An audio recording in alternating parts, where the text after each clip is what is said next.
So I just want to open up with our mission, just to ground ourselves why we're here.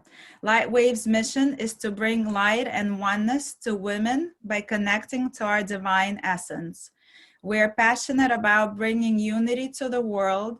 Thus, all soul sisters are welcome to our healing community. And I just want to invite Hashem in to join us. All the holy sisters coming right off a special, auspicious day of Lag BaOmer, where we embraced our light and we ask Hashem to continue channeling himself through us, revealing his light in this world, grounding us in his light, allowing us to embody our light, to share our light gently and bravely with everybody around us. With Hashem's help, we should continue connecting and growing closer and closer together in one soul and one heart. Thank you so much for the sacred space and for bringing together all the beautiful women that resonate and vibe with this mission. Amen. Okay. Was I supposed to say anything else? Did you want to tell them about lighting a candle? Oh, yes. Great idea. If you'd like to, this is something I do every morning. I start my day with just, again, like grounding myself in my mission, just so that I remember what, what it is. I resonate very much with living your light and just bringing out other people's light. So every morning I light a candle on my countertop in the kitchen in honor of Baal Shem Tov. Yesterday and today I'm lighting in honor of Rabbi Shimon Bar Yochai. So if you'd like to light a candle before coming onto these calls or every morning, with as just a suggestion that we had to connect to a tzaddik and to attach to his energy, to ask for all the siyata d'shmaya. All right. Do we have Orit Esther on? I think so. Let me check. Yes. There's Orit Esther. How are you? Good. How are you? It's such an honor to have you on. It's like deep in the middle of the night there, right? Or early morning. Yeah, I don't know. I've kind of lost track. I went to sleep about 1:30. In between, whatever. Baruch Hashem. Thank you, Hashem. We're awake. We're here. We're smiling. We're alive. Did you have your coffee yet? Yeah. It's right here. Okay. Okay. Oh, you have your coffee too, Razel? I have my tea. Amazing. I've also got my water. Razel knows we've got to have water, right? Got my water, got my tea, window cracked, candle burning. Yeah. We actually spoke about, I was telling the ladies that I learned from you to light a candle for a tzaddik, and they wanted to know a little bit more about that, so maybe Razel introduce Orit Esther first for those of them who came on late. Yes, so it's such an honor and a pleasure to have such a holy sister with us today. My also personal teacher and energy practitioner, Orit Esther Riter, is an Emuna mentor and energy practitioner. She is also a speaker and author, among other things. The healing modality that Orit Esther practices is distant energy therapy, called Emuna Energy Institute. And we're so honored and humbled to have you today to discuss a beautiful, beautiful topic. We're all wondering, what is it going to be about? It sounds amazing. That's good. Tantalizing the appetite. When you tantalize somebody's appetite with a title and they have no clue what you're going to be talking about, you're already there. Yeah, definitely. It's already expanding. We're already opening up our mind. Wonderful. It sounds to me like everyone's been opened up through Malki's meditation. I came right in the middle. I was ready to start meditating, but I was scared I was going to fall asleep and then I wouldn't be able to say anything. So I opted out and just listened. But Malki, it was beautiful, whatever I caught. Thank you. It was beautiful, Maki. I feel great. Yeah. So you want me to start talking about the candle idea? Yeah. Can you mention that before you get into your topic? Sure. Be'ezrat Hashem, b'shem Hashem naseh v'natzlech v'Hashem aleinu b'rachamav yarviach. So first of all, thank you. Thank you to Malki, Razel, for this beautiful gathering, this online gathering. I have to tell you, it's very interesting. I was speaking to a friend of mine a couple of days ago, and I don't know, we were talking about being very focused on like the goal, right? You always have to keep your mind on the goal. I always like to say, keep your mind on the ball, right? On the end goal. I said, yeah, we got to be like super focused. I'm getting to the candle. Don't worry. I didn't lose my train of thought. Anyway, so I said, we got to zoom straight in there. And I said, oh my gosh, zoom. Look at Hashem's amazing, hashgacha and achavana and guidance. He has us all zooming. He has us constantly on Zoom, and we don't even realize what we're doing. We have to be super zoomed and focused on what are all these gatherings? What are all these, conscious awareness groups? What is it about? What are we focusing on? Hashem. Oh yeah, that's right. Geula. Oh, how could I have forgotten? And so the whole idea of us saying Zoom, even in and of itself, like think of the hashgacha. What are the chances of having a company that everyone's using right now? Boy, I wish I would have bought some stocks there. Zoom, and that, this is what it's about. It's about, Baruch Hashem. So I have to tell you, that's unbelievable. So what are we zooming into per se when we're talking about lighting candles? So again, as you mentioned, I have the zchut and the merit to be an energy practitioner after teaching at the Daily Dose of Emuna for almost over a decade. Hashem really has great plans for each and every one of us. We really don't know what He has planned for us. We just have to let go, let God. And so when I started understanding, first of all, in terms of Emuna, so I got into lighting candles for, our tzaddikim, our sages, because when you're in an Emuna mindset, you recognize that you need as many avenues as you possibly can to help, again, super focus you and key you into Hashem's presence. And sometimes we just lose our abilities to lift ourselves up from certain situations. And Hashem says, I'm going to throw you lots of ropes in your journey in the world. And I know that you're not going to be able to, uplift yourself all the time. So I'm going to plant not only in every current generation that you live in, but I'm going to plant even righteous souls that have treaded the path, who've set the groundwork and the bedrock for you. And you could just basically attach yourself to them. You can physically go to their grave sites. You could light a candle, obviously open up a book, anything that has to, anytime we even mention a tzaddik's name, we feel we have the ability to grab onto the essence of their, not only how they've been able to uplift themselves, but they've been able to uplift themselves because they too went through their own nisyonos and they carved the path. So it's like, you're going to go and buy a map from somebody who's already, mapped it out, who's already done the road trip, right? Those are the best people to take direction from. And so essentially that's why we do this. So one of the most deepest and profound ways of doing that is lighting a candle, because everything is energy.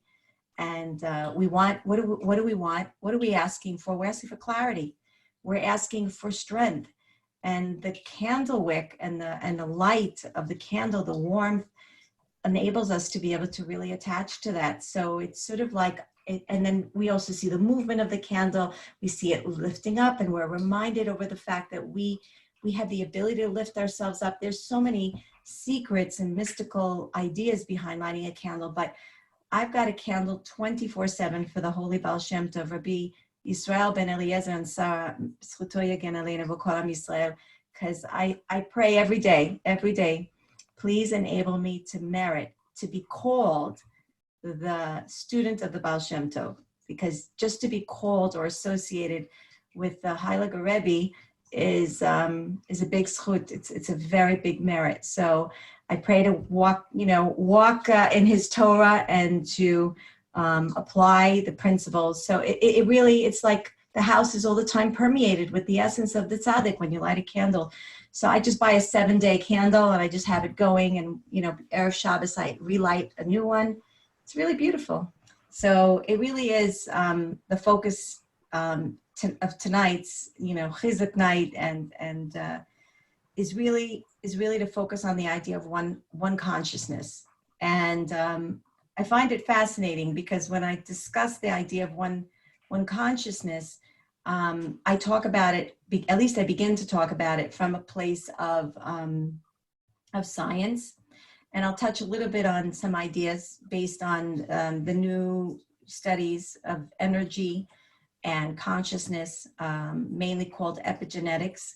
I'll define that in just a couple of moments. And I just find it fascinating. We know the Torah is true. We trust in the Torah. We don't need any science, research paper, or any metaphysical anybody to tell us that the Torah is truth. However, when we see and we acknowledge, even the Lubavitcher Rebbe was very high into, like trying to blend the two worlds, because there are, of course, those in our world who really, as they say, proof is in the pudding underneath the microscope. So when you see the bridging and when you see the kissing of science with Torah, it just enhances the whole experience of understanding even that much more so. It's a beautiful, it really just allows the wave of the understanding to expand even more. So let's try to understand, first of all, the whole idea of consciousness, and see how it's tied into the genetic format of who we are. And of course, later on, we're going to bring it more towards, the Torah, and understand, how what it means to us as Jewish people. What does it mean to us? So first of all, let's understand that we are made up basically of 3 subtle pillars, of consciousness. In other words, the way we build up consciousness are based on 3 basic pillars, The first is our thoughts, right? If we really want to get deeper, in fact, there's a online workshop that I'm offering starting May 31st, a 10-week part program, a 10-part program that goes over 10 weeks, an hour and a half every Sunday. And we're going to be talking about, the different spheres and the idea of building up our Ratzon, which is divine will, our willpower, our drive, our motivation, our thirst for life. So before thoughts, there's actually really a subcategory called Ratzon, our willpower, because we only think that which we want. We won't think about that which we don't want. If we even want to go higher than that, by the way, if I'm already going to play around with us, it's only 4:30 in the morning here. So, I'm very wide awake at this point. I might as well just talk about the deep stuff. I mean, I got to keep myself going. So if we even want to go even further than that, what we want is really based on what we imagine. So when we go into the deep essence of the consciousness, we first visualize something, then we develop a desire for it, and we think about it, we speak, we feel, we think, we speak, we feel, and then we do. So there's multiple levels on how we correspond to consciousness, but for our purposes, we're going to talk about thoughts, perceptions, and feelings. Those are the 3 major pillars. What is a thought? What does it mean I'm thinking something? So this is where it ties a lot into the whole idea of energy. Thoughts are opinions. Thoughts are beliefs. They're things that I believe to be true. They're my foundation of life. It's how I build my life. I believe something, I think about something, I'm conditioned to believe this is my reality, right?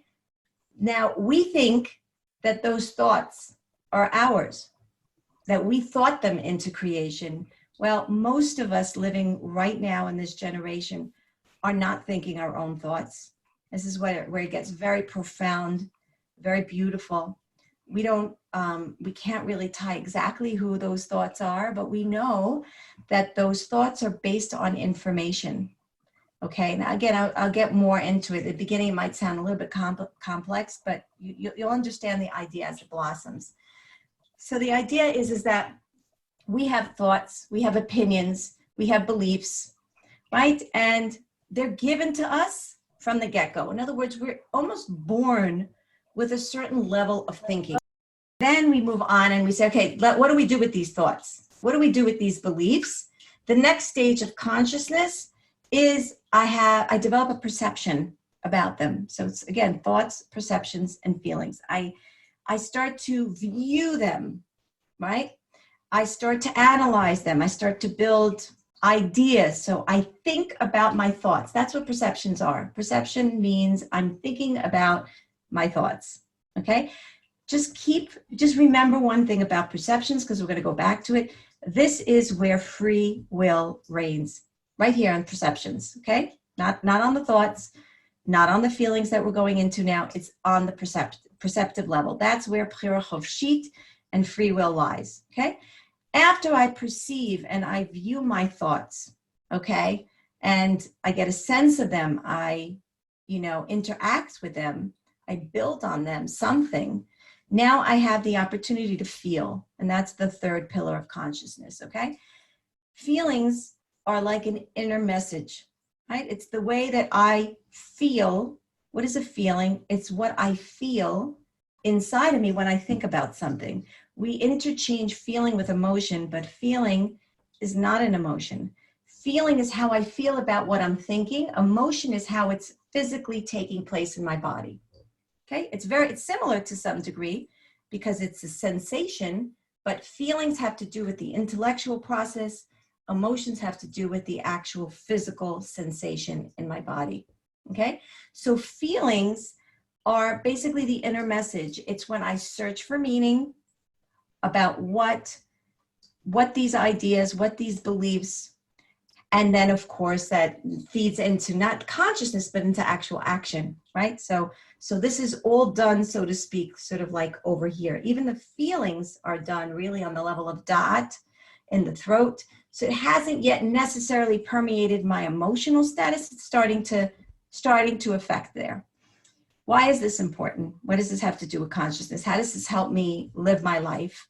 So one of the things that we started when we began this whole process, which seems complicated, but wait until we start really opening it up, is that from the get-go, these thoughts are most likely almost all the time, and in terms of quantity also, the amount of our thinking processes are most likely inherited from our family tree. And how does that happen? Somebody in our family tree has an experience, okay? They have an experience, they experienced a trauma, they experienced some sort of experience, right? They went through something. Then that experience, which is really at that level, is just information. It's just a concept. Not yet any emotions yet are in there, right? All experiences are just, we call them parv, right? They're not good, they're not bad, they're not essential, they're not non-essential, they're not beneficial, they're not detrimental. They're an experience. An experience is an experience. Like I said, we determine how and where we're going to place it in our mindset. Then it basically gets stored. This information, this experience gets stored in we process it here in the prefrontal cortex, and then it moves to the back to the hippocampus, the temporal lobe. It's a place in the brain that stores memories. That's where we also have processing of feelings and sensations, right, in the hippocampus. And it basically gets stored there as a memory. This is the way life works, by the way, with all of us. We have an experience. It goes from conscious to subconscious. It sits there. It's stored as a memory. And now we respond. And this is what our ancestors went through as well, of course. This is just the process of the mind.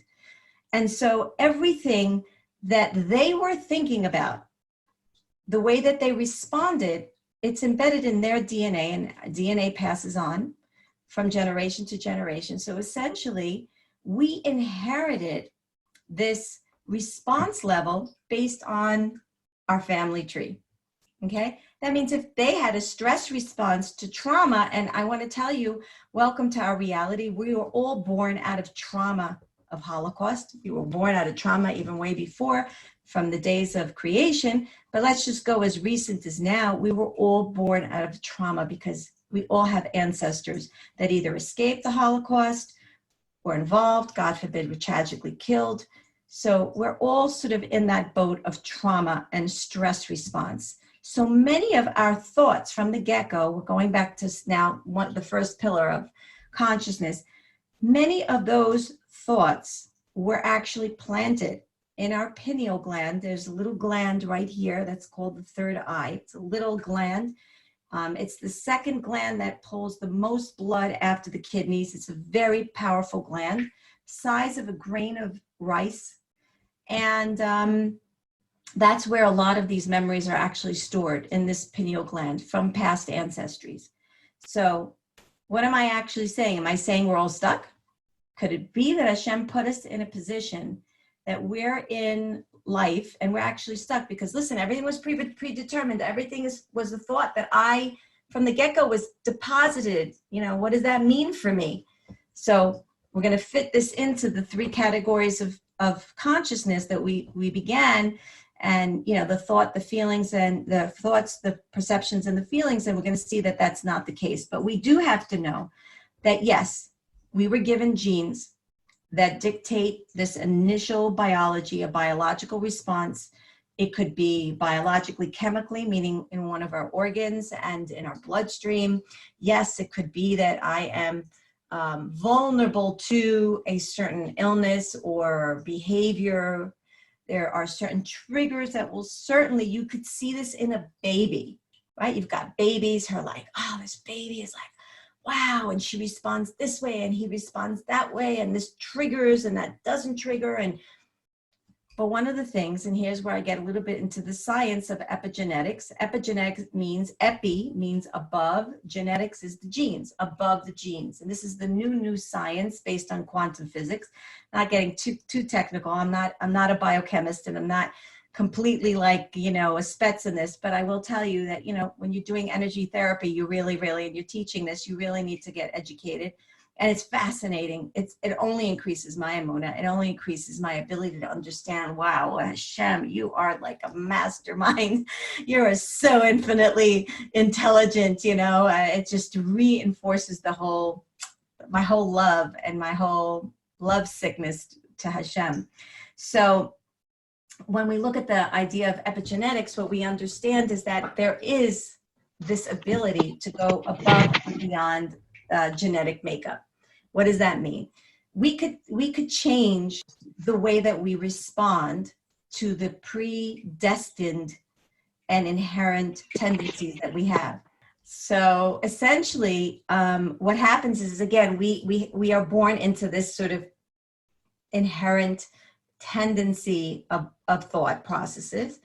And but one of the things that epigenetics, the science of epigenetics has discovered, is that we can change the way the genes behave. Listen to this. They have a sort of like a mindset of their own, so to speak, right? They're, again, we could be triggered to have a stress response based on something that our ancestors happily inherited to us. I wish they would have inherited us some money, but okay, let's just say they inherited us some fears and some blockages and weaknesses.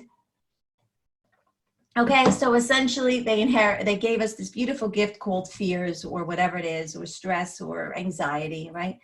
And think about it.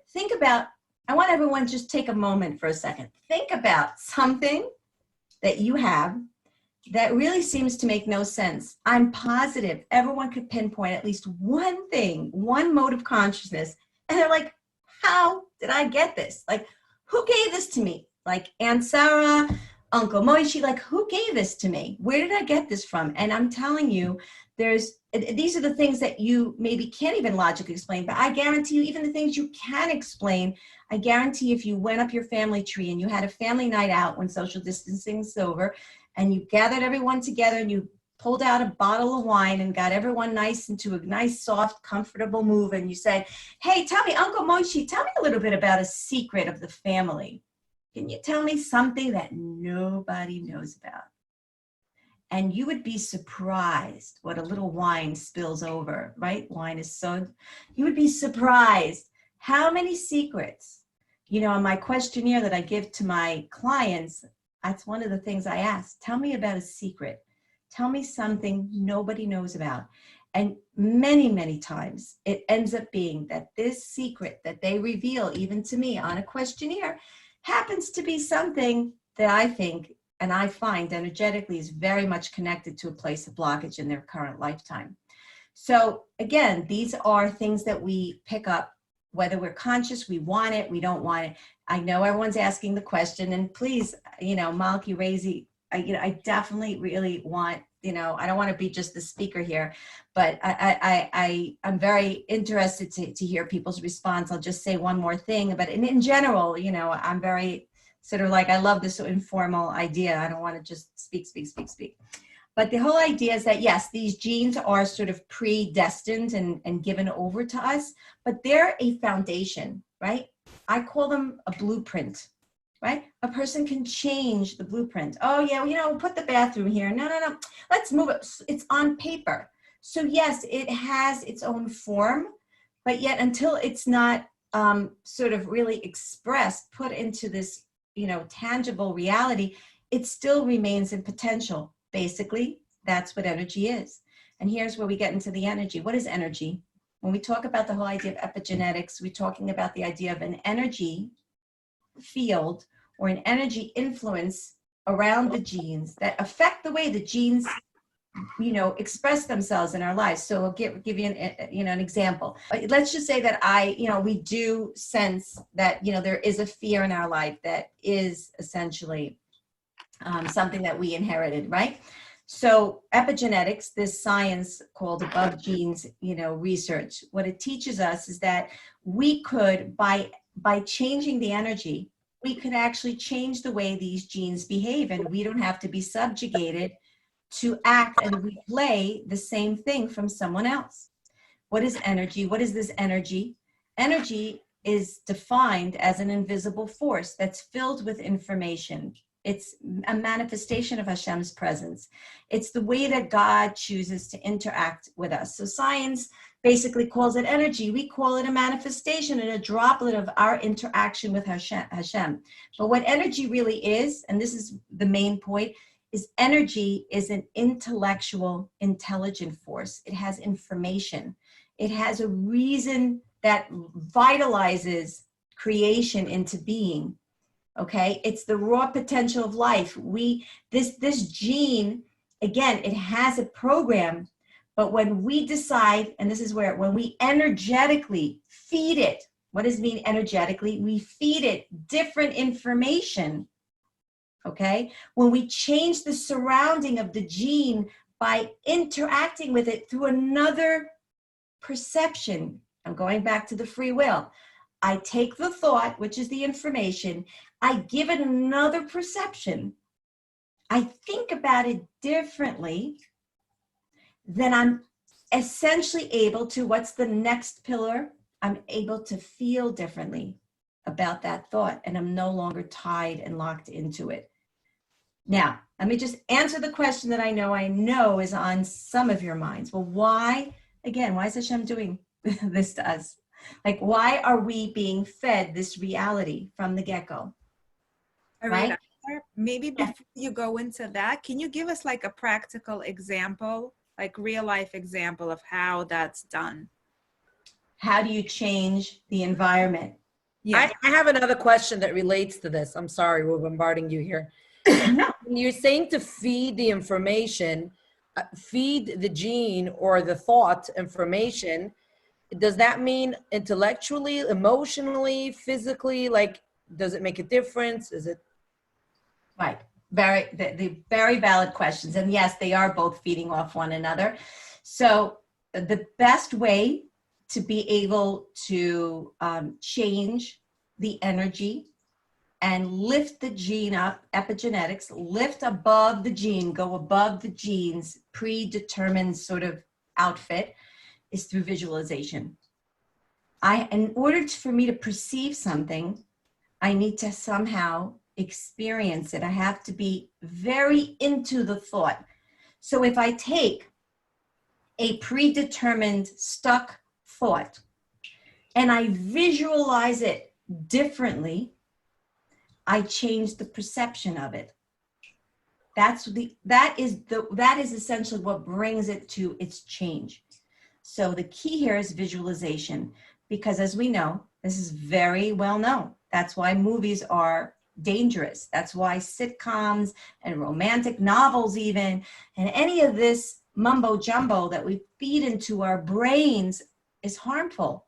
Because if we're reading about something that's even fictitious, we're even hearing music and the music is feeding our mind with garbage, then we have to understand that the mind perceives it as reality. The mind doesn't have a plate. Imagination and reality is in the same area. There's a very fine crossover between the two. So we could use that though for our advantage. And that's how we would do it right here. We would use that for our advantage. We would create a situation, and this require more than once. It has to be super zoomed and focused, but you could use visualization. You could use, that's where the power of affirmations come in as well while you're doing the visualization. But it's something like what you were doing, Malki. It's being able to see the process differently. We bring it to it's called restoring the thought. You're moving it from what you thought to now you're storing it to something that you decided you want to think about. How you want to perceive it is in your realm. So let me go back to that original question. Why is Hashem doing this? And here's where we get into the idea of one consciousness. The reason is because we are limited beings on planet Earth. We live up to, God willing, 70, 80 years, 120 years. Everyone should live and be well in health and in happiness with lots of blessings and bracha. But we are limited. And we don't always have the opportunity to live in a state of consciousness where we're able to correct. Sometimes the baggage, the burden is too heavy for whatever reason it is. And so it's carried on from generation to generation. Now, when you think about it, this is not a far-fetched idea, because at the end of the day, as I said from the beginning, we're all born out of trauma. The trauma of Adam Harishon's first sin. Why are we all here? None of us would be here. We would not be fragmented from godly consciousness, but we came from Adam's sin. The transgression essentially split us into consciousness, modes of consciousness, each and every one of us. So we're born out of this trauma, and we've inherited the trauma from the first man, and we're here to correct it. So this really goes completely in sync with the idea of Torah. This is exactly what it is. We are here to correct, I wouldn't say the sins, but I'm going to say the incomplete work that our ancestors left behind. And again, they're sitting on high and they're asking us, they're praying for us, and they're praying for us to complete the work that they weren't able to correct. And as we approach Mashiach, God willing, Barachamim, very soon, the conscious work is becoming very intense, because we are feeling we're feeling the intensity, the pressure of time due to this accelerated process of redemption. Hashem is saying, You have no more time to think about it, perceive it, and feel it. Just change it, because there's no more coming back. They call this whole big thing about recycling. I always make a joke about it. Like, we're recycled beings. We really are. We've been here a long time. We've been here before. Hashem has just schlepped us around another time. Once in this form, once as a man, once as a woman, once as a Gentile, once as a thief, once as a, we've been there. We've done that. We unfortunately have done a lot of things, because we keep, having more things we need to correct. So this works perfectly, per se, in the whole concept of what the Arizal brings down. We need to understand that there's not much more time for us to correct these things. So first of all, what's the message here? The message here is, don't get frustrated with your life, okay? You're doing the job that you're meant to do. Don't be frustrated why you have these crazy thoughts. Don't be frustrated why you think the way that you think. Don't be frustrated over the battle of battling and perceiving these thoughts differently. That's your free will. You have the ability to make a choice. Remember, we said perception is in the realm of free will. You make a choice. How do I choose to perceive this thought? Let me do some visualization. Let me visualize it while I'm davening. Let me see Hashem's presence. Close your eyes. Do you ever try to close your eyes while you're davening and see Hashem's light coming into your brain and helping you process that thought, so that you can eventually, third pillar of consciousness, feel differently? And, in a nutshell, that's really, that makes the work feel so purposeful, right, Javi? Exactly. So I'm going to open up to questions. I have lots more to say, but, I need a water break. So I'm here for questions. Essentially, everything is a seedling in the consciousness of Adam HaRishon. But for, the purpose of us being able to relate to it here and now, we're talking about it in regards to our immediate family tree. But, again, remember, this is a spark of something that Adam HaRishon was not able to correct, or that was damaged at his time, that we're here to correct. So again, we don't beat ourselves over the head. We just continue to do the work. We daven across the board, and we go deep. We have to be emotionally honest and deep. And the word that defines that state, honestly, is vulnerability. And most of us do not want to be that. We don't want to expose our weaknesses. We don't want to feel raw and open. You have to feel very safe with the person that you're doing it with. But yeah, that's essentially the process. You did that now, for sure. Yeah. One of the things that's beautiful is, because we're made up of energy, because we're made up of information, a person can literally breathe, close their eyes, center themselves, open themselves up, say, I'm willing to receive that which, Hashem, you want to give me, that da'at, that consciousness, that awareness, and start going down the layers. Say, okay, I have an issue. As you're closing your eyes, just self-talk, right? You speak it out loud. By speaking it out loud, you get spontaneous messages. Okay, so you speak it out loud. And this is, again, a very practical way of advice. The only thing that, if you do go deep, it's good to have someone there. I'm not suggesting everyone just go straight into it, but you can begin the process, and you can just breathe in and say, okay, I have an issue. I do have an issue, Hashem. I really need your help with this. As you're breathing in and out, it's like, becomes like this mode of tefillah, but it also, of course, becomes your avoda. And I need to be able to relieve myself from this, because I want to excel. I want to be the best that I could be. I want to be able to overcome this weakness and difficulty for me in my life. So what is this all about? And you just open up with a question. What is this all about? What does this want to say to me? Because remember, any sort of stuckness is a consciousness. It's a story. It's an experience. And you want to interact with it as though it's outside of you, from a level of that, you're basically looking at it, interacting with it, and asking it, right? As though it's a something. You're asking it, what's the story? What do you want to tell me? Right? What do you want to tell me throughout this whole process? Again, it's very hard on a moment, to sort of explain the process, but that's what it is. And you keep interacting and having this conversation, and you would be amazed to see how much information comes up in terms of layers and layers of various different other underlying consciousness. Orit Esther, I have a question. Yeah. When you mentioned the course that you're going to be giving, I'm super excited about. Is it, so questions like what Chana Rivki has, on how to get deeper into it. Is that at all related to it? Meaning, So, is she going to get clarity on that or not necessarily?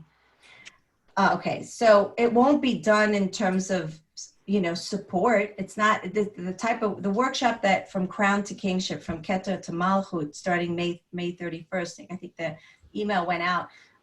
It's an hour and a half every Sunday, and what we do is we go through. It's 10 meetings. What time is it? So it's 5 p.m. Israel, so it's 10 a.m. Sunday mornings. And it's recorded, so if you can't make it, you can, just the paying participants will actually get the recording. It's actually at a very low cost. Usually this type of workshop really is hundreds of dollars, but it's at $120 right now because I just want everyone to gain from this all these beautiful insights. But basically, what we do is 10 classes. We focus each class on another sphere. A sphere is an energy center.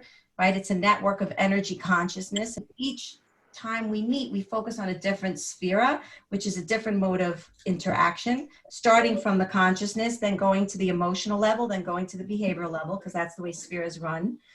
And we do reflective work at the end. First, we study, what is it about? We analyze it's really a process of self-discovery. So for instance, Hannah Rifki would be able to put in her problem, right? And she'd be able to now analyze it better through the 10 levels of the energy centers and eventually get to the place of Malchut, where she would be able to see what she would need to change this stuckness, all right? It is a process.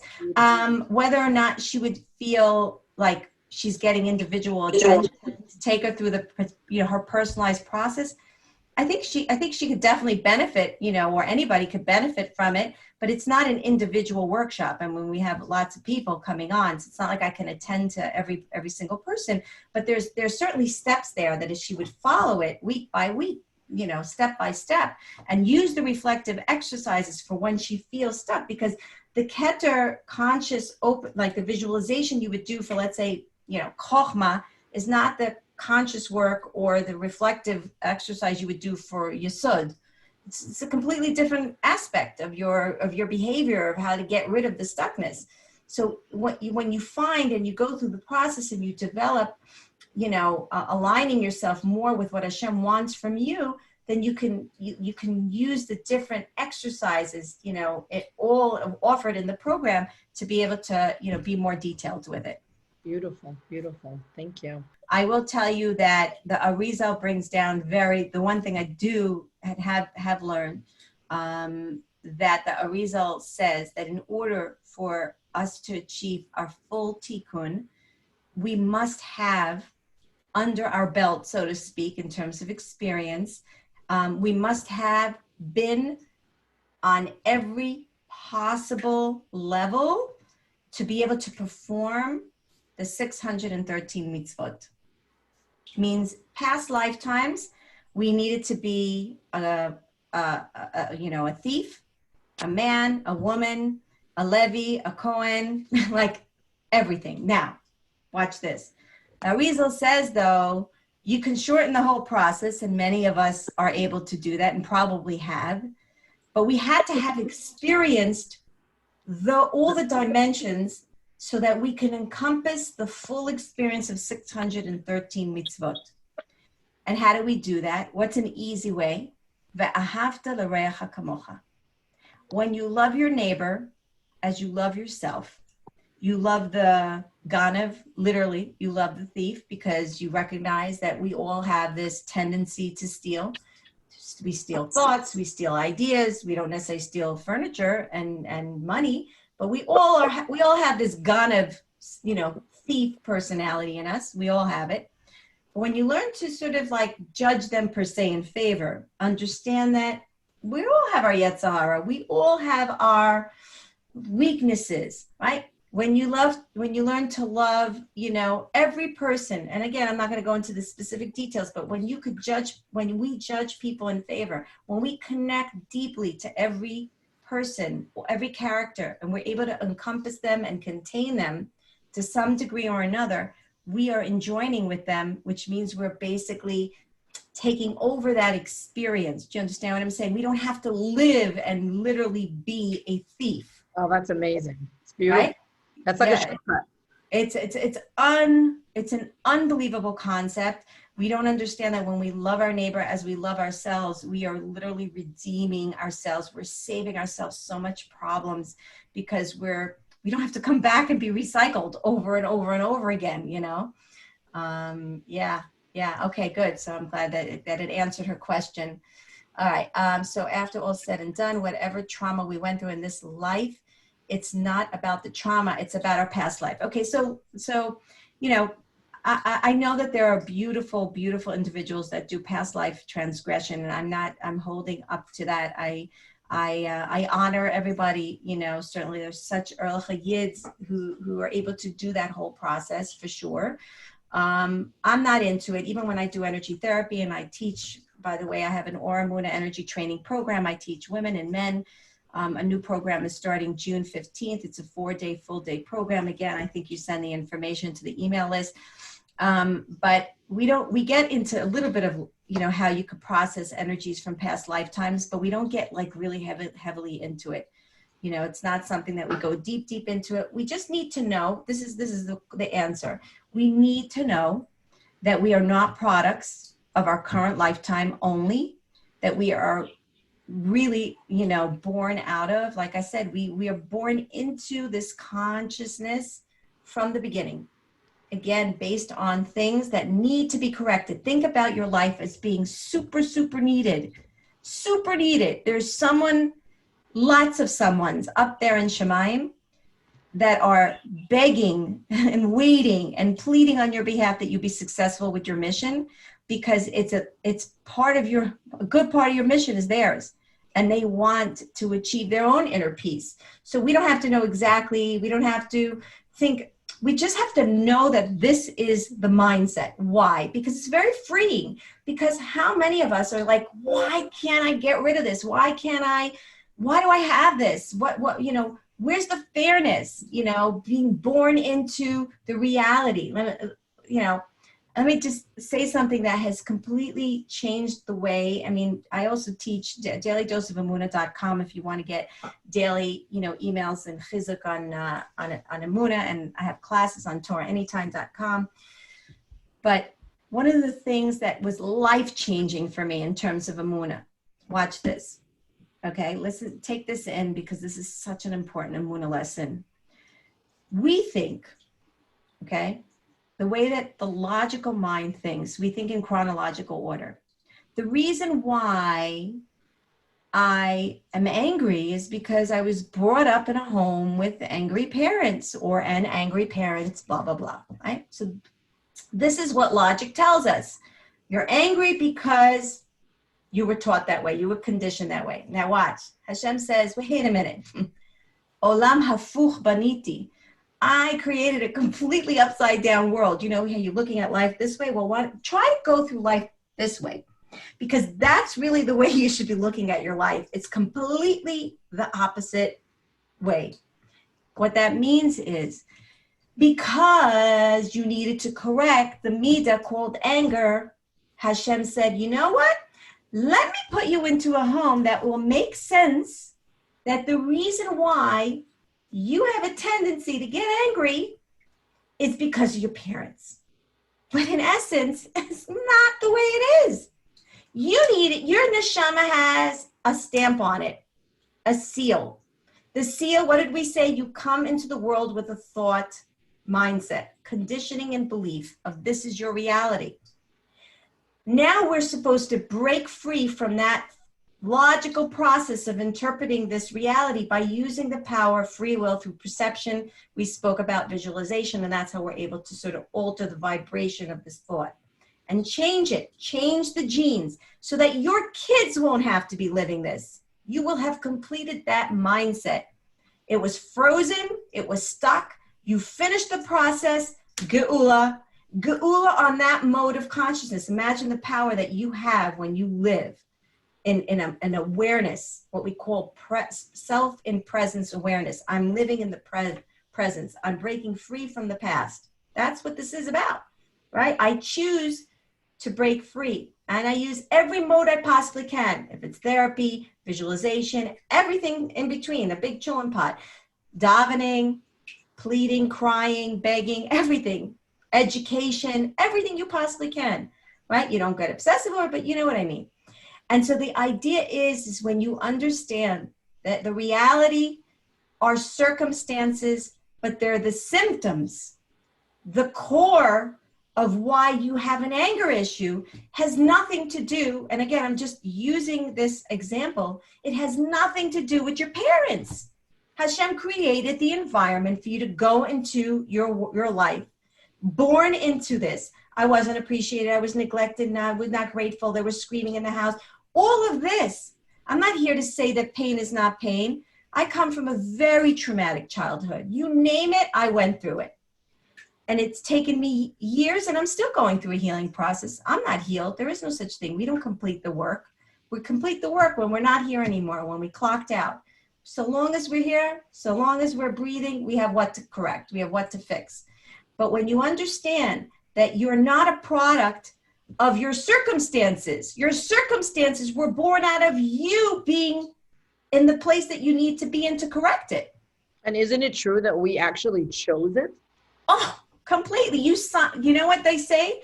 You signed on there is literally a metaphysical spiritual signature on a contract.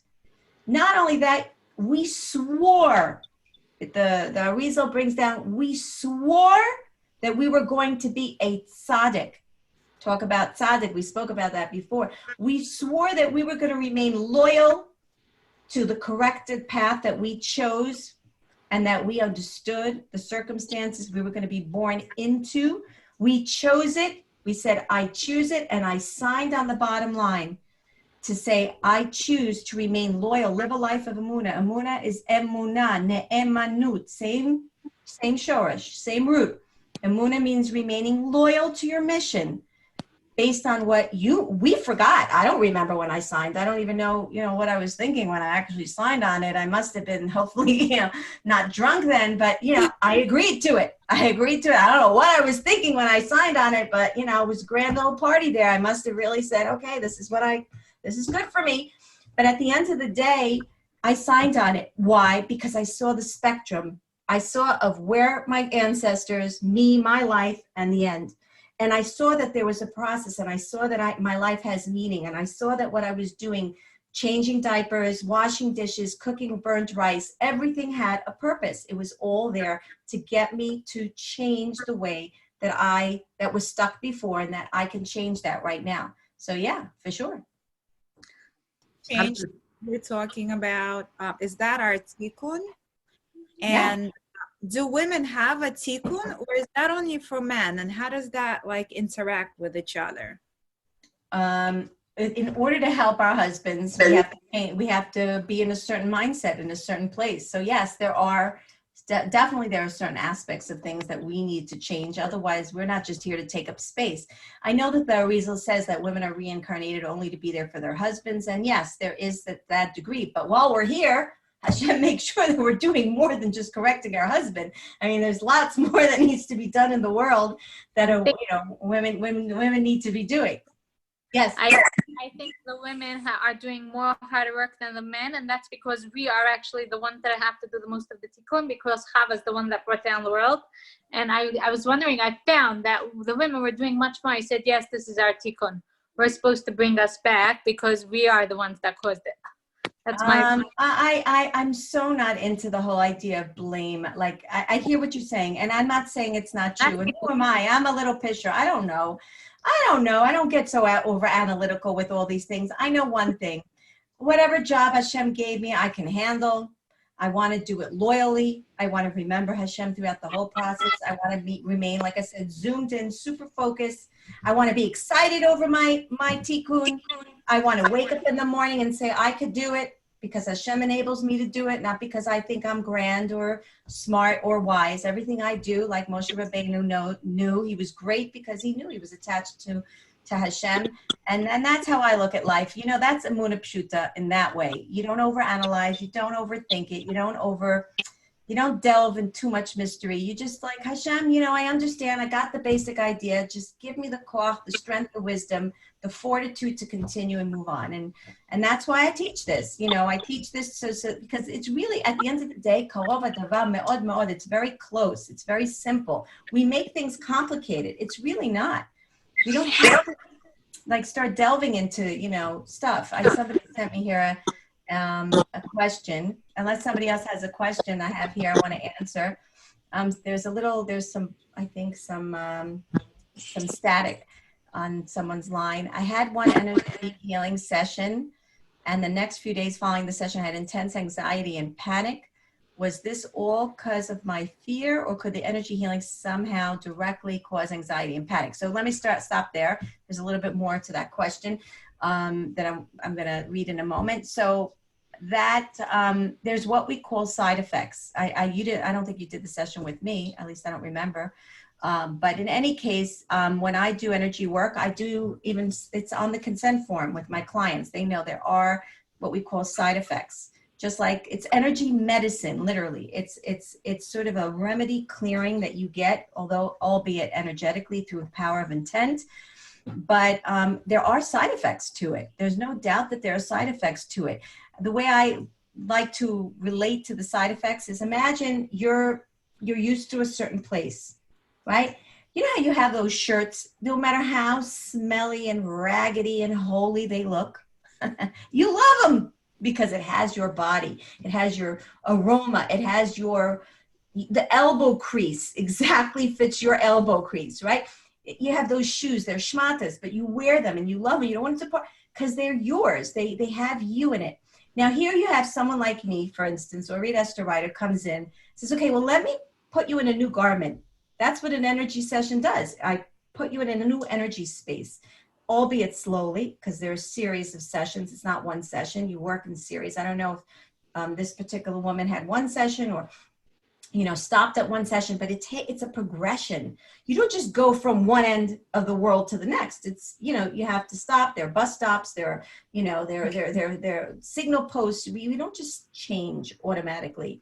And so I just remember time. Yeah. Yes. when we were doing our work together, you told me like, this is a gradual process. You don't want to feel like an alien overnight. Yeah. I just thought it was. And it's true, right? It puts it all in perspective. I mean, yeah. You know, no matter how much people around you also to kind of like line up to they'll be like, wait a minute, hello, Razel, is that you? Right, exactly. You know, we all like to buy like a new couch, but you know how your couch has your shape, it has your arm, you know, like, again, you know, the armrest has exactly your indentation. You want to buy a new couch. In the beginning, you sit there and you're like, I don't know, is this better? Is that better? Like, you know, you move around. It takes time. In the beginning, it feels uncomfortable. So you should, expect that. Again, not all my clients, not everyone feels that way. Some are like, what did you give me? Oh, I want more of that. And some are like, I feel more anxious. And I'm like, wait, just let it get adjusted slowly. Sometimes I'll have to do an SOS and correct certain alignments, but that can certainly happen. He always said, I need another session. Yep. Yes, absolutely. I believe in the process. Yes, I would suggest that, maybe you continue the process, with that. And again, Razel knows very well, I am not a healer. I don't like being called a healer. I don't believe in energy healers in terms of the terminology. That's just me. It's just my shtick, like my thing. I don't believe in calling people healers. We're practitioners, we're therapists, we do energy work. But the idea of someone, again, that's just my shtick. Please just take it from me. I'm not into that. Hashem is the only healer. We don't do anything. I have a question. I find that it may be a little discouraging for people to be thinking like, okay, so we keep coming down thousands of times because we're just not getting it. We're not doing it. We're not attacking it. Is it correct to say that it's just a deeper level that we're getting to every time? Yeah, for sure. Absolutely. Hashem is very fair. He's not going to make us just come back and do the work again. And in fact, that is something I know that the Arizal brings down. Again, I'm not a spets in it. I can't tell you too much about it, but I know that the Arizal brings down, you know, we think that there's only 5 layers of our consciousness and neshama, right? We're nefesh, ruach, neshama, chaya, yechida. No. There are multiple levels inside of them. Each one has, you have nefesh b'nefesh in this olam, in this world. You have nefesh b'ruach in this world. It's so complicated. It is so complicated. So when we achieve a tikkun and a corrective path on a level, a sub-level, a sub-level of our soul, we don't come back in that garment again. It's done. Boom, shelved. And now we come back on an accelerated level. And through life, that's why we say that we never relive the same day, because every day we're given another layer on this layer of the soul corrective path that we have to correct. So what you were able to do yesterday, you may not be able to do today. Don't worry about it, because you are on a different level. And Hashem put you exactly. Yesterday you didn't struggle davening, today you do. Okay, you're on a different level. You're correcting something else. Don't be worried. Hashem is putting us exactly where we need to be and giving us the tools at that moment. Yeah. Thank you. Past lives. So there is, I mean, I find this a lot with my own clients, and I try my best to, you know, focus on the present life. But there is a lot of like, oh, but it must be my past life. Would you think, with the knowledge that you have, that whatever it is that we need to be misakin, we have everything we need in this life, and it's not necessary to dig deep into past life in order to be misakin what we came down to do this time? Yes. So yes, so forgive me for, I have a lot of respect for past life transgression therapists and people who do it, very frum ehrliche yids who do it. I'm absolutely, and I can't tell you I haven't been tempted to do one myself, just to, you know, kind of, I don't want to say play around with it, but, you know, like enter into that space. I've never done it before. And I have been told when I work with other energy practitioners who've done work on me, you know, every energy practitioner needs an energy practitioner to help them out also. So, you know, certain things about certain tikkunim and corrective paths, and it is very beautiful, and it's definitely very, it enriches. Whether or not you need to know where you were, no. And I'll tell you, I'll just tell you why logically. Because if it's not so accessible to get to that mode of understanding and recollection, then it means you don't need it. In other words, Hashem again, remember, Hashem loves us. He wants us so much to succeed. He wants to be redeemed. The Shekhinah wants to be redeemed. By the way, we're also doing a global gathering for what we call the Daughter's Plea of poems and songs that women around the world have been writing to us. Please send I'm happy to share information. It's called daughtersplee@gmail.com. You can get information. We can send you out the information. We're going to have a global gathering online May 26th. Torah Anytime is streaming it live. I could share the flyer. And so, yeah, you got, okay, so please share that flyer, because we really want, I think you, Rachel, didn't you submit a poem? Yeah. I remember seeing.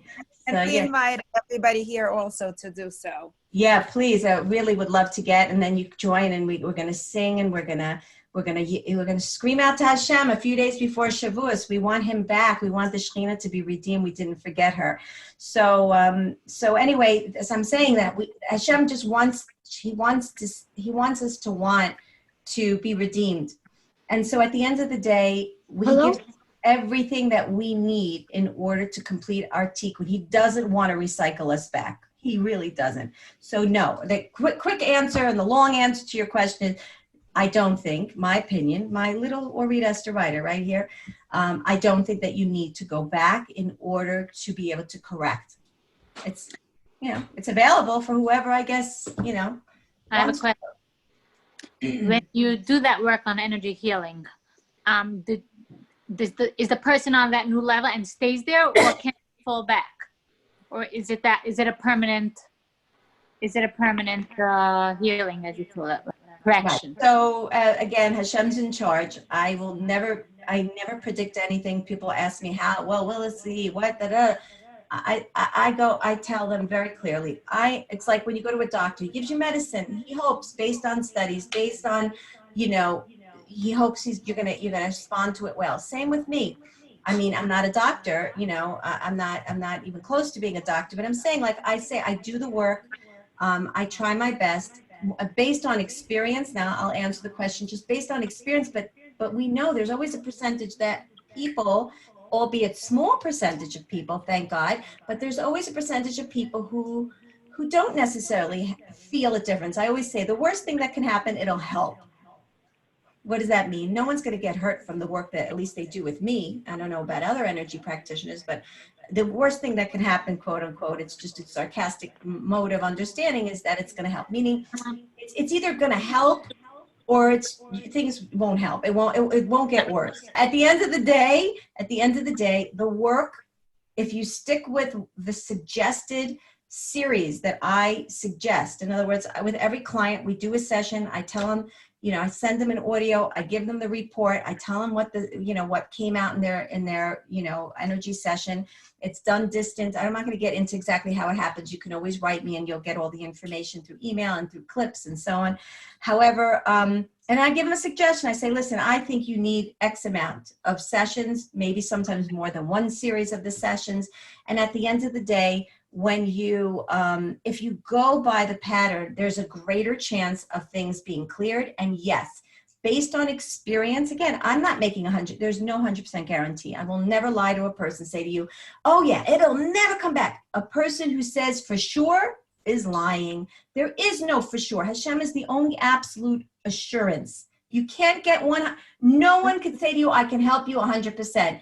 That's a person who's completely, I hate to say it, almost arrogant, because how could you take that achrayus? How could you take that responsibility? You could say that it seems to appear, like I'm saying, that people, and so after doing this work for many, many years, I will say to you, I have clients that I've been in touch with over the past few years, and they say, whatever you cleared didn't come back.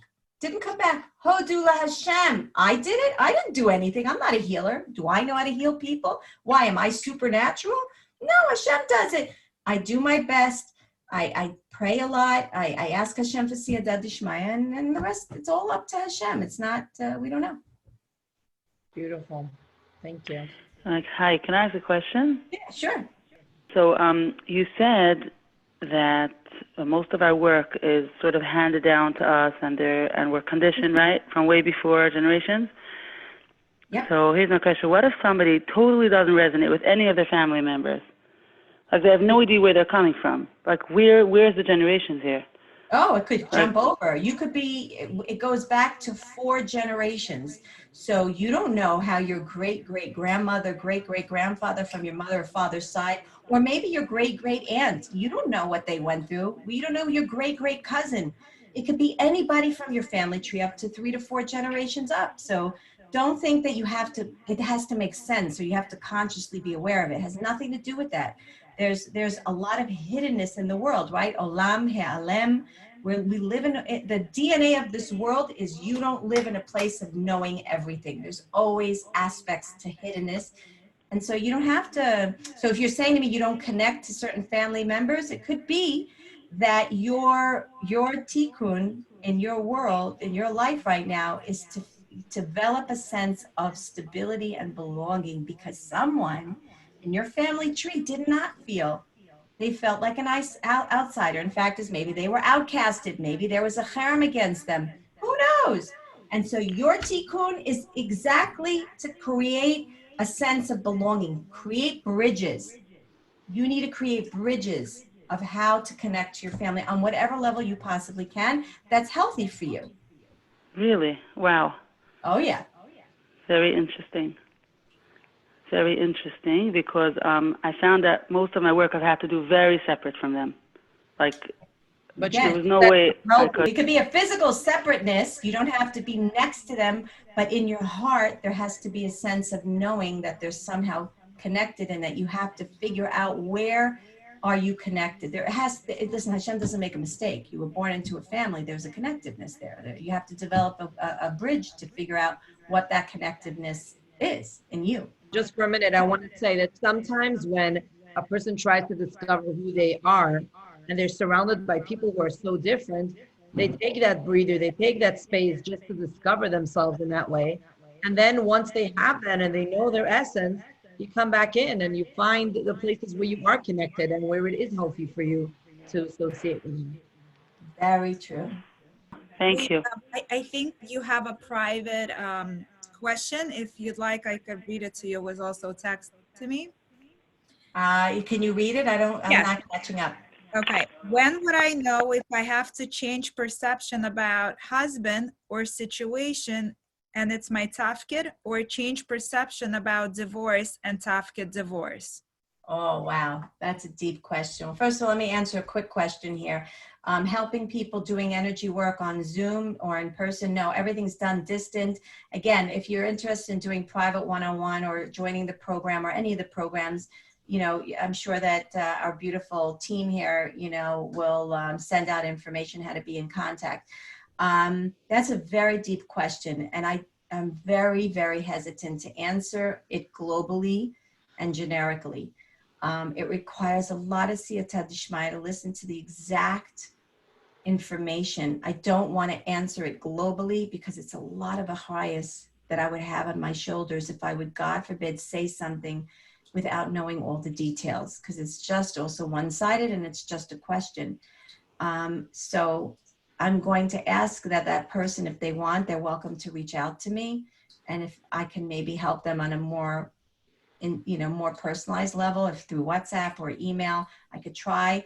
By the way, I also have an open hotline called Here to Listen. It's a free hotline that's open between 7 and 8 p.m. Israel time, which is 12 to 1. It's a free service. Again, I can send the link through the email, we can share it, but it's a free service. It's a listening ear for women who need some help that they, it's a free, like I said, free service. It's not energy clearing per se, but it's hachvana, it's guidance. It's opening up my heart to women around the world, particularly now. And you could set that up. We can send a link and you could set that up. And then I have a local 201 number and you call at your designated scheduled time. So again, we can also send that link. And maybe this is a time I would ask that maybe Razel, you tell her that she should maybe make an appointment with me, even during a 20-minute session on phone, to discuss that. Cause I want to be very careful about what I advise on such a situation. Of course. Okay. How could you work energy on Zoom? So someone asked about working energy on Zoom. So again, I mean, I teach classes on Zoom, and remember the basis of the energy work that I do is all through power of intent. My clients fill out a questionnaire, they send me a photo, and that's the medium that I work with. I don't work in front of them. I never did, even before the virus. It's okay. Oh, that was just answered. Someone said, okay, I don't know. I mean, there's so many texts. I don't know if I'm answering everyone. But anyway, so I don't need the person per se in front of me. It's all distant. Razel went through the program. She understands what I'm talking about. It's all done through power of intent, and energy is information. Remember, when you tap into the one consciousness, then I'm able to essentially attach myself to thoughts that are in somebody else as well. Okay.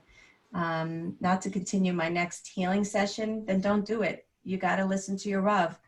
You got to listen to your Rav. I'm under the Haskam of Rav Wozner, of Ben Sion Wozner. So, I mean, the work that I do is monitored, and it's, Baruch Hashem. So you also, if that's what the rabbis told you, you got to go with what the rabbis tell you. Thank you, Orit Esther. I have another question. If you could just clarify to us, I know that we're going to be sending out information, but regarding the 2 courses that you have upcoming now, right? There are 2 courses? Yes. You just really briefly describe to us the difference, and just if people are interested, for them to know which one to sign up for. Okay. Well, also I want to introduce my 2 books. So this is Turnaround, and this is the newest turnaround. It's a turnaround book series. This is turnaround 180 degrees in 180 days. It's a day by day, almost less than a day, going from A to Z per se, in terms of Emuna. So there are daily Emuna lessons. You can get them on Amazon. You could just look it up on Amazon, Turnaround by Orit Esther Riter. And this is the latest book, was published last year. And I'm actually working on my third book now as well. It's also going to be a turnaround in the turnaround series. This book, Turn Around Your Emotions, you know, I talk more about, again, emotions. I talk about my journey. We didn't talk about it, but I'm medically diagnosed with MS, multiple sclerosis, for the past 14 years.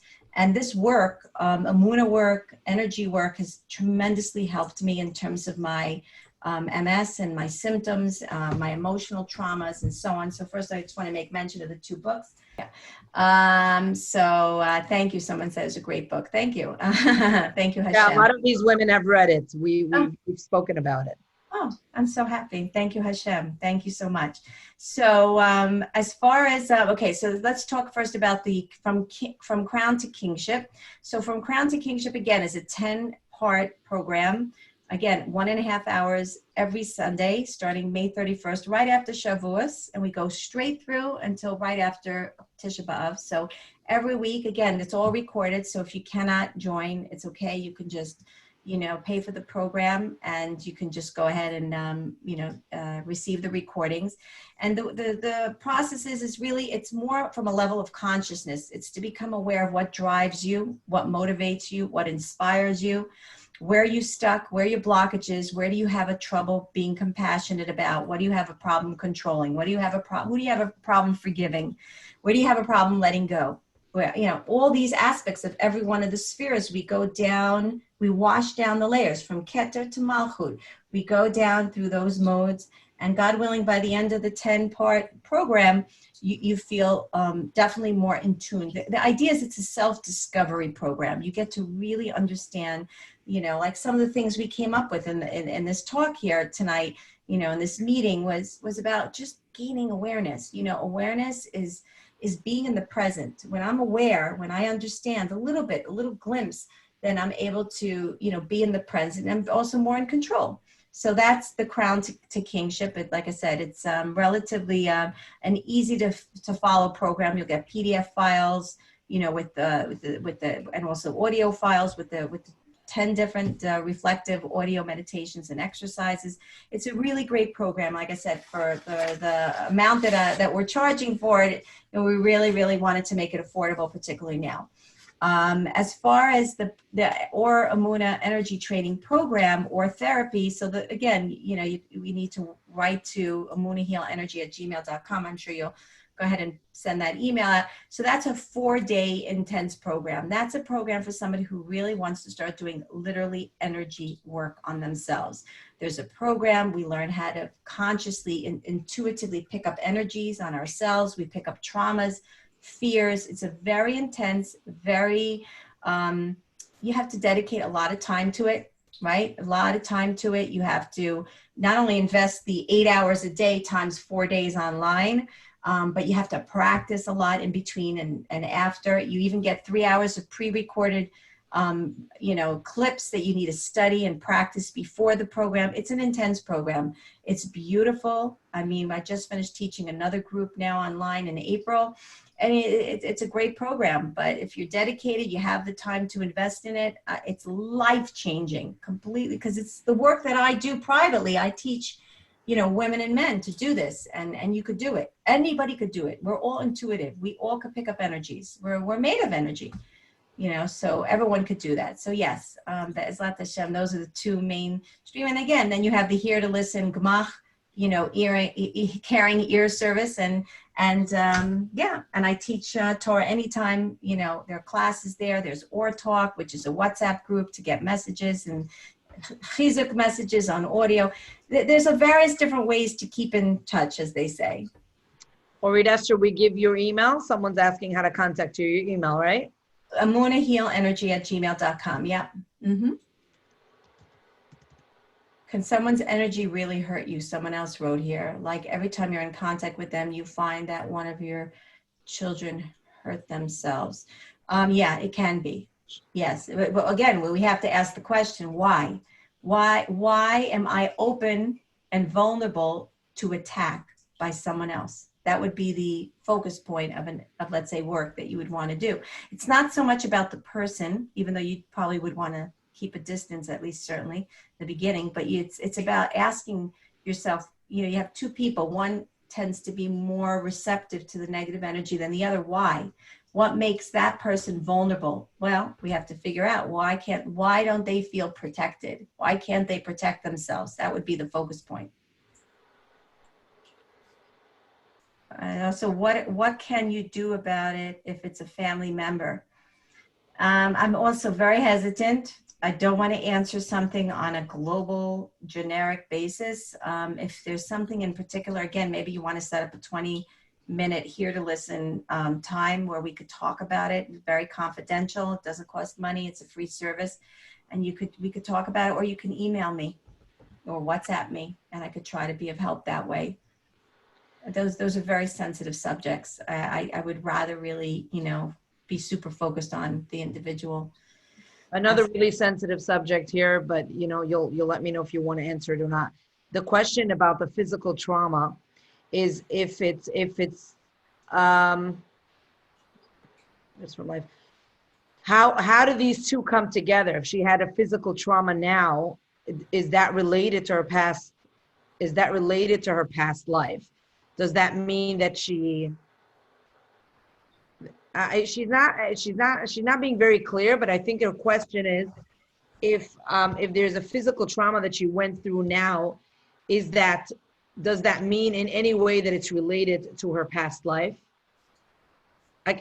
Coming to me is just that a lot of times that when someone does something to someone else in a past life, it was actually reversed. Yes, that happens very, very often. But you know what? The danger in overanalyzing situations like this, although I do tell a lot of my clients and people and women that I speak to, I mean, I'm all the time getting, tagged and called and emailed, men even asking questions like this, is I'll say to them, listen, we have to know, again, remember we spoke about this a little bit today, is we have to know that Hashem is just and fair in everything. There is no such, it's anti-Emuna thinking to think that Hashem has put us in this world in a situation where I'm a victim. There's no such thing as the only word for victim, which is in Hebrew korban, is what you put on the mizbeach, right? When that's the only proper way to associate the word of being a victim. Nobody is a victim in this world. Nobody. Hashem is exact. Divine providence, something the Baal Shem Tov HaKadosh teaches so profusely, is that everything that we go through, it's exact. Let me give you an analogy. You walk into a movie. Okay, none of us see movies. Hopefully none of us do. We don't waste our time with that. But let's just say, we know how movies work, right? There's usually about 2 hours in a cinema, whatever it is. You walk in the middle of the movie, and everyone's laughing, woo! Talk about stomach, giggle, laugh, belly laugh. And you're like, what are they laughing about? What? And you start asking everybody around, what happened? Shh. You walked in the middle of the movie, shh. But I want to know. Sorry, you came in the middle of the movie. You weren't here when it began. And in the middle, what do? You're so frustrated, you leave. You'll never get your answers. You don't know. There is a plot. There is a story. There is a beginning, there's a middle, and there's an end. My life of 70, 80, 120 years is in the middle of the movie. How can I anticipate or have the chutzpah to think that I am going to demand from Hashem, just like with Eov?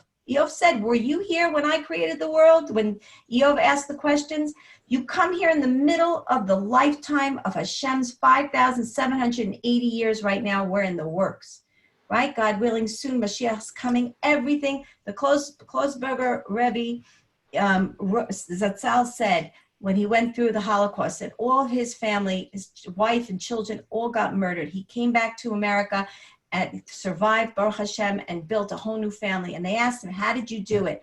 And he said, I know there are answers to my questions. In order to get the answers, I have to go up to Shemaim. I'd rather live down here in this world in a question mark. What a powerful vort. What a powerful emuna, right? Such beautiful words. Stay in this world and live in a question mark, but know that after 120, Hashem is 100% just.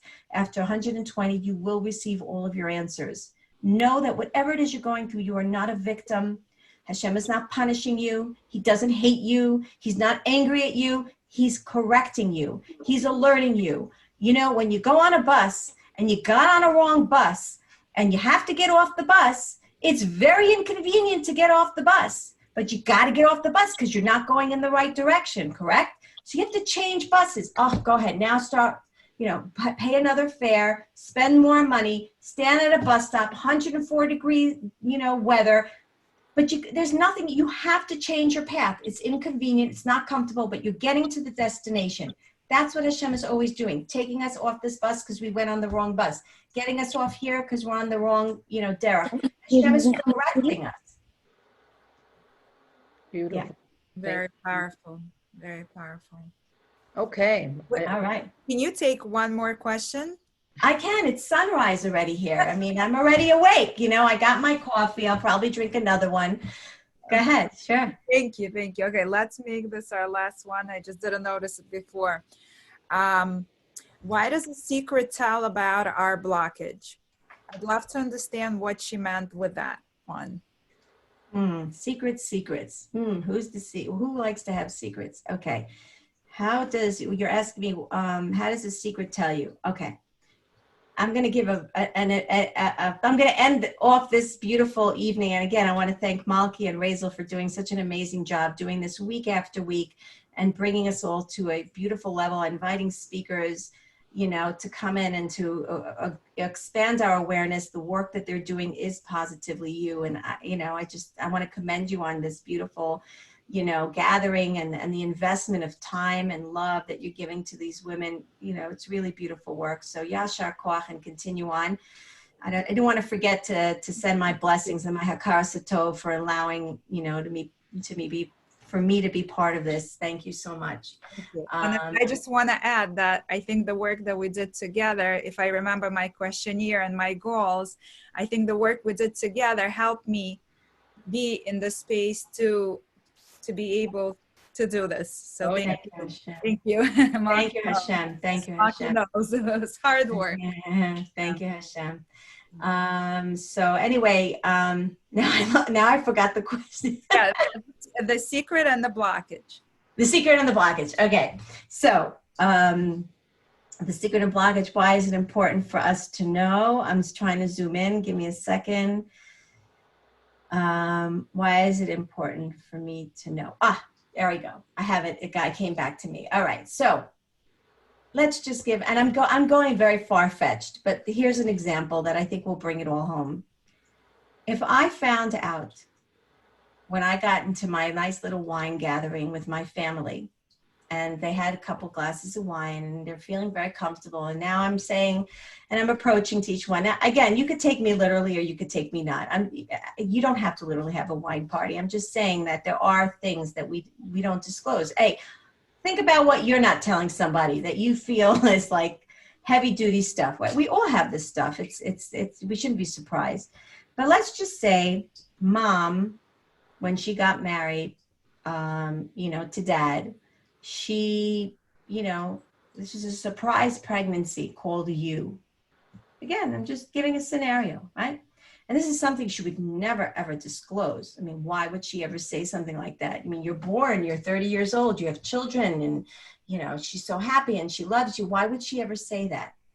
But watch this. If you're in a situation where all of your life you feel, I don't know why, but I don't feel welcomed. I don't know why. I don't feel important. I don't feel my presence. I don't feel like I belong. Well, guess what? When mom conceived in that mindset, and doesn't matter where she is the moment she got pregnant, she had a difficult time, but then eventually she, of course she loves her children. But at the time, that energy of her mindset right? Maybe at the time of conception, something, I don't know. Maybe before she had you, she had a miscarriage. Maybe there's so many things that you don't know about in terms of mindsets that are affecting you.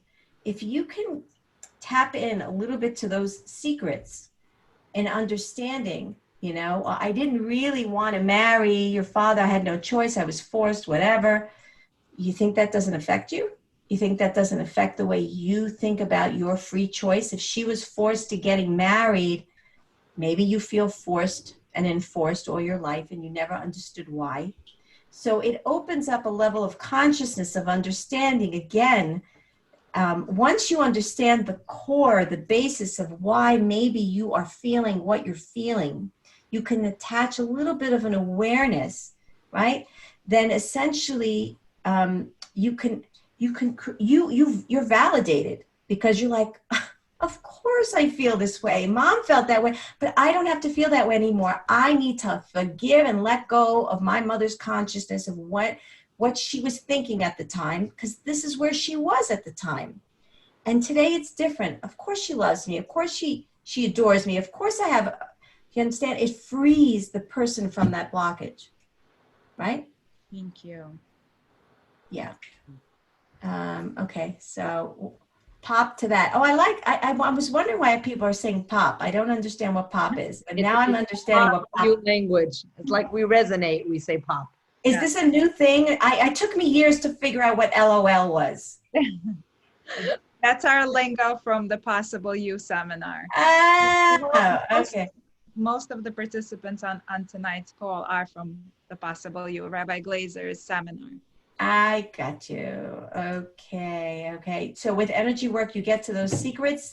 You could, again, Hashem enables whatever you need to know to come through the session. Whatever he wants you to know will come through. And if there's a secret, then it'll come through, and it may take 3 Or you sessions. can have that wine party. L'chaim. Orit Esther, I want to thank you so much. This has been like, I don't know, like an expansion. So beautiful. I loved every word, and I'm sure that the participants are going to have a lot to say and ask about this and process. So beautiful. And I'm looking forward to have you on the call again sometime. Yeah, we got to reschedule the time. And my husband looked at me and he says, no more, don't do that.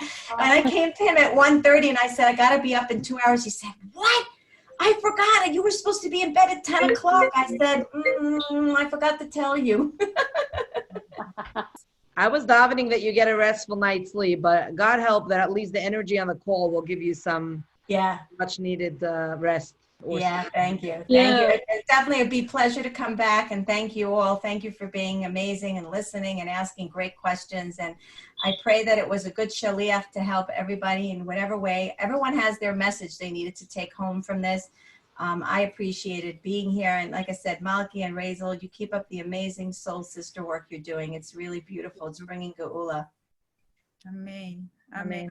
Thank you. We have an amazing group. Amazing group, and our group chat is just delicious. Thank you so much. We're gonna follow up, God willing, tomorrow, or maybe Thursday, with an email with everything, with all the links, with the contact information, with the books, courses. Thank you. Thank you. Have a great night. Have a great day. Thank you. Take care. Bye, everyone. Bye.